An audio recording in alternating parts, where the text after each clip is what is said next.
తాకట్లో ఉన్న మీ బంగారాన్ని విడిపించి ఆ రోజు ఆన్లైన్ రేటుకి కొంటాం. Sharma gold company.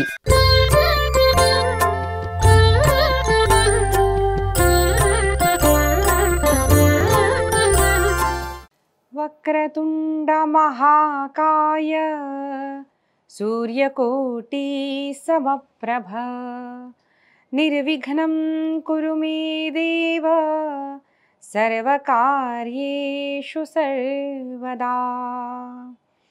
Yeah కుందేందు తుషారహారధవలా yeah శుభ్రవస్త్రావృతా yeah వీణావరదండ మండితకరా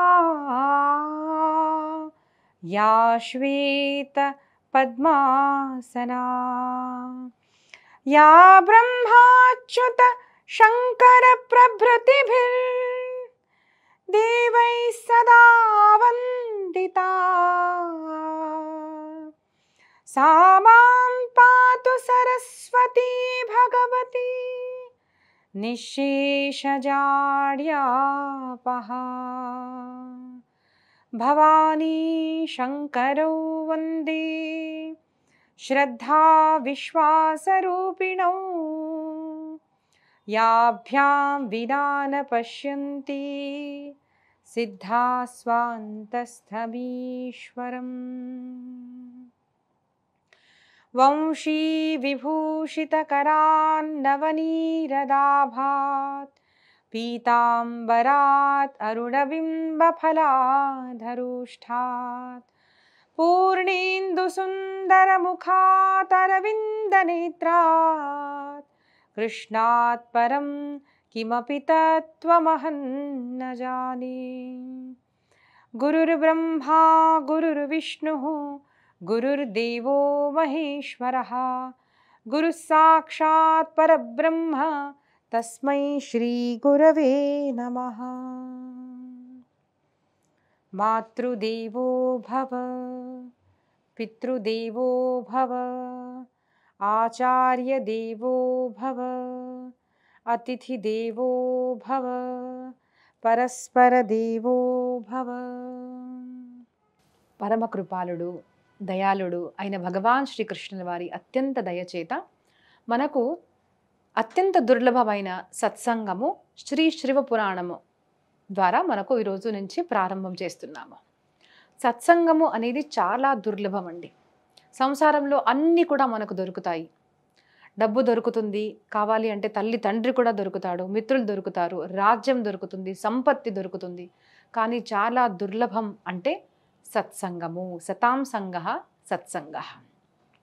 అందుకోసం చూడండి, సంసారంలో ఎప్పుడు కూడా ఒక మనిషికి శాంతి కావాలి అంటే అది డబ్బుతో దొరకదు.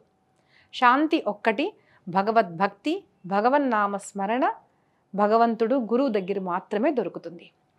ఆ గురువులు సత్సంగం ఎలా దొరుకుతుంది అంటే ఎక్కడ కూడా గురువుల దగ్గర టికెట్ అనేది ఉండదు. అది దొరుకుతుంది ఏకం శరణాగతి, లేదు అంటే గురు కృప వల్ల మాత్రమే. అలాంటి సత్సంగము మనకు శివపురాణం గ్రంథం ద్వారా ఈరోజు నుంచి మనం ప్రారంభించబోతున్నాము. 18 పురాణాలు, 18 ఉపపురాణాలు. దాంట్లో శివపురాణము ఒకటి. దీన్ని వాయవీయ సంహిత అంటే వాయుపురాణం కూడా అంటారు అని మనకు చెప్తారు శాస్త్రాలు.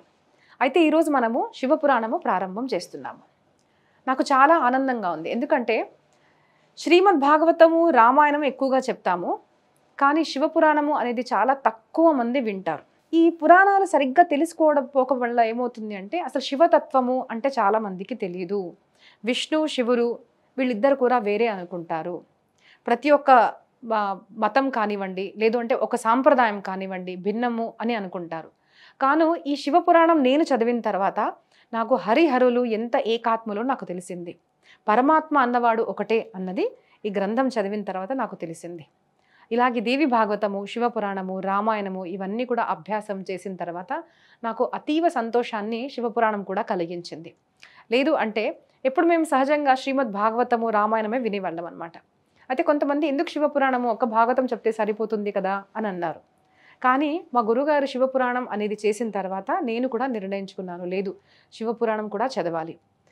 పూర్వము నాకేమనిపించేదంటే శివుడికి అసలు ఎక్కువ అవతారాలు లేవు అని అనిపించేది. కానీ కోటి రుద్ర సంహితలో శివుడికి కూడా ఎన్నో వివిధ అవతారాలు ఉన్నాయి అని నేను తెలుసుకున్నాను. మనందరికీ కూడా ఎన్నో సందేహాలు ఉంటాయి.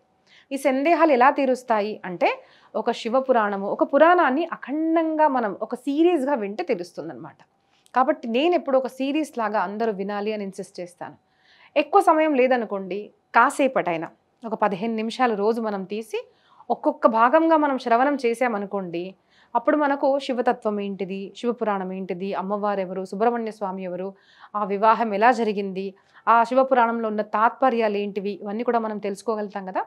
కాబట్టి రండి, ఆ శివపురాణం ప్రారంభం చేసే ముందు శివపురాణం యొక్క మహాత్మ్యము స్కంద పురాణంలో చెప్పబడింది, అది మనం విందాము. ఎందుకు మహాత్మ్యం వినాలి అంటే, ఎందుకు మనము శివపురాణం వినాలి అని మనకు ఒక ప్రశ్న కలుగుతుంది కదా. ఎందుకు వినాలి అంటే దానివల్ల మనకి ఏదో లాభం ఉంది అని తెలిస్తేనే మనం అందరం కూడా వింటాము. కాబట్టి దాని యొక్క మహాత్మ్యము, ప్రతి గ్రంథం యొక్క మహాత్మ్యము మనకు స్కంద పురాణము, పద్మ పురాణాల్లో ఇలాగ చెప్పబడింది అనమాట. స్కంద పురాణంలో శ్రీమద్ భాగవత మహాత్మ్యం కూడా ఉంది. అలాగే శివ మహాపురాణం మహాత్మ్యం కూడా స్కంద పురాణంలో ఉంది. 7 అధ్యాయులుగా మనకు ఈ 7 అధ్యాయుల్లో శివపురాణం యొక్క మహాత్మ్యము చెప్పబడింది. శివపురాణము ఎంత పెద్దది అంటే 1,000,000 శ్లోకాలు ఉన్నాయంట పూర్వము. కానీ కలియుగంలో మనిషికి ఆయుష్ తక్కువ, బుద్ధి తక్కువ, సమయం తక్కువ, పేషెన్స్ కూడా తక్కువ. కాబట్టి త్రికాలజ్ఞులైన వ్యాస మహర్షి ఆ 1,000,000 శ్లోకాల్లో నుంచి ఒక 24,000 శ్లోకాలు మాత్రమే ఉన్న మనకు సారంగా ఆ శివపురాణాన్ని మనకు అందజేశారనమాట. దాంట్లో కూడా 7 సంహితలు ఉన్నాయి. మనం భగవద్గీతలో అధ్యాయాలు చూస్తాము, భాగవతంలో మనం ఏం చూస్తాము అంటే స్కందాలు చూస్తాము, వాల్మీకి రామాయణంలో సరగలు. అలాగే ఇక్కడ సంహిత అనేది ఉందన్నమాట. అంటే ఒక్కొక్క భాగాన్ని, కొన్ని చాప్టర్స్గా కూడి ఉన్న ఒక భాగాన్ని మనము సంహిత అని అంటున్నాము. ఇలాగా శివపురాణంలో 24,000 శ్లోకాలు, 7 సంహితలు ఉన్నాయి. మొదటి సంహిత విద్వేశ్వర సంహిత, తర్వాత రుద్ర సంహిత, శతరుద్ర సంహిత, కోటి రుద్ర సంహిత, ఉమా సంహిత, కైలాస సంహిత, లాస్ట్ది చివరిది వాయవీయ సంహిత. ఇలాగ మనకు వివిధ సంహిత రూపంలో మనకు చెప్పారు. మొదట మీకు రుచి రాకపోవచ్చు, అబ్బా ఏం చెప్తున్నారు అని. కానీ వినండి, ఎప్పటికన్నా మనకు ఒక పురాణం నుంచి లేదంటే ఒక వస్తువు నుంచి ఒక ఏదన్నా తెలుసుకోవాలి అంటే మీరు ఎంత డీప్గా వెళ్తేనే మనకు ఆ జ్ఞానం అనేది కలుగుతుంది. కాబట్టి పైపైన తెలుసుకోవడం కాదు, డెప్త్లో తెలుసుకోవాలి. శివతత్వాన్ని మనము డీప్గా అనేది మన సమయ ప్రకారంగా, మన బుద్ధి ప్రకారంగా మనము దాన్ని చెప్పడం అనేది జరుగుతుంది. మనం వినడం అనేది జరిగి భగవంతుని ప్రార్థన చేసి మనం ఈ గ్రంథాన్ని ప్రారంభిద్దాము. ఎందుకంటే చెప్పడం కానివ్వండి, వినడం కానివ్వండి మన బుద్ధి వల్ల జరిగేది కాదు. ఆ చెప్పిన తర్వాత కూడా అర్థం, తాత్పర్యం తెలుసుకోవడము, దాన్ని ఆచరించడం అనేది గురుకృప, భగవత్కృప వల్లే జరుగుతుంది. కాబట్టి ఈ స్కంద పురాణ మహాత్మ్యం మనము ప్రారంభిద్దాం. దానికి ముందు భగవంతునికి ఒకసారి నమస్కారం చేసుకొని, స్మరణ చేసుకొని, గురువులను నమస్కారం చేసుకొని మనం దీన్ని ప్రారంభిద్దాం. స్కంద పురాణ. ఓం శౌనక ఉవాచ హే హే సూత మహాప్రాజ్ఞ సర్వసిద్ధాంత విత్ప్రభో ఆఖ్యాహి మే కథాసారం పురాణానాం విశేషతః సపుత్రాయాశ్చ సద్భక్తి వివేకో వర్ధతే కథం స్వవికార నిరాసశ్చ సజ్జనై క్రియతే కథం. ఎప్పుడన్నా చూడండి, ఏ గ్రంథమైనా ప్రారంభమైంది అంటే నైమిషారణ్యే, సూత ఇలాంటివి ఖచ్చితంగా వస్తాయి. ఎందుకంటే ప్రతి ఒక్క పురాణం కూడా చెప్పబడింది సూతుల ద్వారా, సూత మహర్షి ద్వారానే ఎక్కువగా అన్ని పురాణాలు చెప్పబడ్డాయి. ఒక్క దేవి భాగవతం మాత్రం స్వయంగా వ్యాసుల వారు చెప్పారు. అయితే ఈ అన్ని పురాణాలు కూడా సూత మహర్షి శౌనకాది ఋషులకు నైమిషారణ్యంలో చెప్పారు. కాబట్టి ప్రతి గ్రంథంలో సూత మహర్షి ఏకదా నైమిషారణ్యే అన్నది వస్తుందన్నమాట.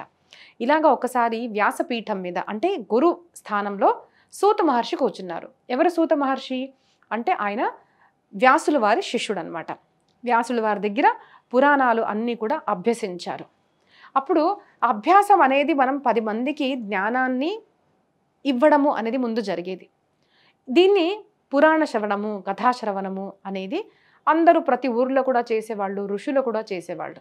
దీనికి ఎక్కడ కూడా మన పూర్వకాలం నుంచి కూడా ఎక్కువగా నియమాలు ఉండేవి కాదు. ఏంటిది అంటే ఇలాగే రావాలి అని కాదు. ఎవరికి జిజ్ఞాస ఉంటే వాళ్ళు వచ్చేవారు, గురుస్థానంలో కూర్చున్న వాళ్ళకి ప్రశ్నలు అడిగేవారు, వాళ్ళు సమాధానం చెప్పేవారు. ఎప్పుడు కూడా మన సనాతన ధర్మంలో ప్రశ్నోత్తరి అనేది ఉండేది. ఖచ్చితంగా మేము చెప్పినట్టే వినాలి అని గురువులు ఎప్పుడు శాసించేవారు కాదు. శిష్యులకి ఎప్పుడు కూడా ప్రశ్నలు అడిగే ఒక ఫ్రీడమ్ అనేది ఖచ్చితంగా ఉండేది. చూడండి, మొదటే ఒక ప్రశ్న నుంచి ఇది ప్రారంభమైందనమాట. ప్రతి ఒక్క గ్రంథం కూడా ఇలా క్వశ్చన్ నుంచి ప్రారంభమవుతుంది. కావున మేము ఏం చేస్తాము అంటే, ఎక్కడ కూడా ప్రవచనం జరిగిన తర్వాత అందరితో అంటాం, మీరు ఒకసారి ఏమైనా డౌట్స్ ఉంటే మీరు అడగండి, మాకు తెలిస్తే చెప్తాము, లేదు అంటే అన్నిటికీ మన పురాణాల్లో ఆన్సర్స్ ఉన్నాయి. కాబట్టి ఎక్కడన్నా తక్కువ పడితే మన అభ్యాసం తక్కువ పడుతుంది, కానీ పురాణాల్లో మనకొచ్చే డౌట్స్లకు ఎక్కడ కూడా సమాధానం లేదు అన్నది జరగదు. కాబట్టి శ్రోతలు ఎప్పుడు కూడా ఏదైనా డౌట్ వస్తే గురువుగారిని అడగాలి, వినయంతో అడగాలి. ఎందుకంటే అన్నీ కూడా ప్రశ్నోత్తరి డైలాగ్స్ అన్నమాట. ఇలాగా హే హే సూత మహాప్రాజ్ఞ సర్వ సిద్ధాంత విత్ప్రభో అని శౌనకాది మహర్షులు అడిగారు. శౌనక్ ఆది అంటే ఏంటి? శౌనక మహర్షి ఇంకా మరందరూ ఋషులు కూడా అక్కడ ఉన్నారు. ఎంతమంది ఋషులు? దాదాపు 88,000 ఋషులు ఉన్నారన్నమాట. అందరు అడగలేరు కదా, కాబట్టి ఒక రిప్రజెంటేటివ్గా ఒక శౌనక మహర్షి లేచి వాళ్ళకున్న సందేహాలు వాళ్ళు అడిగేవారు.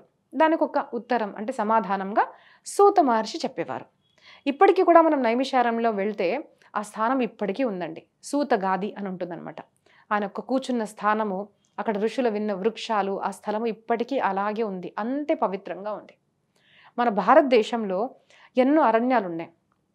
పద్మారణ్యము, అంబుదారణ్యము, చంపకారణ్యము, ఇలా ఎన్నో అరణ్యాలు. దాంట్లో అత్యంత అద్భుతమైన విశిష్టమైన అరణ్యము అంటే నైమిషారణ్యము. ఎందుకు అంటే పూర్వం ఒకసారి ఏం జరిగింది, ఈ ఋషులందరూ కూడా బ్రహ్మదేవుడి దగ్గరికి వెళ్ళి, బ్రహ్మగారు మేము ఈ పురాణాలు వినాలి అంటే మాకు ఒక మంచి స్థానాన్ని ప్రసాదించండి అన్నారు. చూడండి, ఎప్పుడన్నా మనం ఏ పని చేయాలనుకోండి, స్థాన మాహాత్మ్యం ఖచ్చితంగా ఉంటుంది. మన ఇంట్లో కూడా చూస్తే అన్ని స్థానాలు ఒకే రకంగా ఉండవు. మన బాత్రూమ్ వేరే, మన బెడ్రూమ్ వేరే, మన పూజా రూమ్ వేరే, అన్నీ కూడా వేరేగా ఉంటాయి. స్థాన మహాత్మ్యము, స్థాన ప్రభావము ఖచ్చితంగా మన మనసు మీద ఉంటుంది. కాబట్టి బ్రహ్మదేవుడు ఏం చేశారు అంటే ఒక మనోమయ చక్రాన్ని ఇచ్చి, ఈ చక్రం ఎక్కడ ఆగుతుందో అక్కడ మీరు వెళ్ళి ఆ స్థానాన్ని ఎంచుకోండి అన్నారు. అయితే ఆ చక్రం అలా తిరుగుతూ వెళ్ళి దాంట్లో ఉన్న నేమి ఎక్కడైతే పడిపోయిందో దాన్ని నైమిషారణ్యము అన్నారు. అక్కడ ఇప్పటికీ కూడా చక్ర తీర్థము అంటే ఆ చక్రం పడ్డం వల్ల వచ్చిన తీర్థం అన్నమాట. అక్కడ ఉండి ఈ ఋషులందరూ కూడా దీర్ఘ సత్రాన్ని చేశారు. ఏంటిది అంటే పొద్దున వాళ్ళు యజ్ఞం చేసేవాళ్ళు, సాయంత్రము సమయం ఉన్నప్పుడు అందరూ కూడా వచ్చి ఈ చర్చ చేసేవాళ్ళు అనమాట. ఇప్పుడు మనం కూడా ఏం చేస్తాము, గాసిప్ అనమాట. అందరు కలిసి ఏం చేస్తారు, అక్కడ ఏం జరుగుతుంది, ఇక్కడ ఏం జరుగుతుంది, ఇలాంటి గాసిప్స్ చేస్తుంటాం. అలాంటి గాసిప్ చేస్తే వినేవాళ్ళు, చెప్పేవాళ్ళు అందరూ కూడా జీవితాలు నాశనం అయిపోతాయి. అలాగే మన సమయాన్ని కూడా మనం మంచిగా చేసుకోవాలి అనుకోండి, మన జీవితాన్ని కూడా మనం ఉద్ధరం చేసుకోవాలి అంటే ఉద్ధరేదాత్మనాత్మానం ఆత్మానం అవసాదయ, మన జీవితాన్ని మనమే మార్చుకోవచ్చు. ఎలాగా అంటే మంచి మాటలు చెప్పి, మంచి వాళ్ళతో ఉండి, మంచి మాటలు విని, ఇలాగా వీళ్ళందరూ కూడా వచ్చి మంచి మంచి ప్రశ్నలు ఈ సూత మహర్షికి అడగడం అనేది జరిగింది. కొన్ని ప్రశ్నలతో ఈ గ్రంథం అనేది ప్రారంభమవుతుంది. ఏంటిది అంటే అన్ని పురాణాల యొక్క సారం ఏంటిది అని మొదటి ప్రశ్న అడిగారు. తర్వాత భక్తి వివేకము వృద్ధి ఎలాగ చెందుతుంది అని అడిగారు. సజ్జన మనుషులు ఎవరైతే ఉంటారో వాళ్ళలో వికారాలు ఉంటాయి కదా, అవి వాళ్ళు దూరం ఎలా చేసుకుంటారు అని అడిగారు. తర్వాత కలిలో ప్రాయం మనం చూస్తే, మామూలుగా చూస్తే అసుర భావంతో ఉన్నవాళ్ళు మనుషులు ఉంటారు. మరి అలాంటి అసుర భావత్వము అని నివారణ ఎలా చేసుకోవాలి అని అడిగారు. తర్వాత శ్రేయస్సు అంటే ఏంటిది, తర్వాత ఉత్తమం పావనమైన అలాంటి ఒక సాధన మీరు చెప్పండి అని చెప్పారు. చివరి ప్రశ్న ఆత్మశుద్ధి శివప్రాప్తి ఎలా జరుగుతుంది అని అడిగారు. ఇలాంటి 7 ప్రశ్నలతో మనకు ఈ శివపురాణం అనేది మాహాత్మ్యం స్కంద పురాణంలో ప్రారంభమైంది. జై శ్రీకృష్ణ.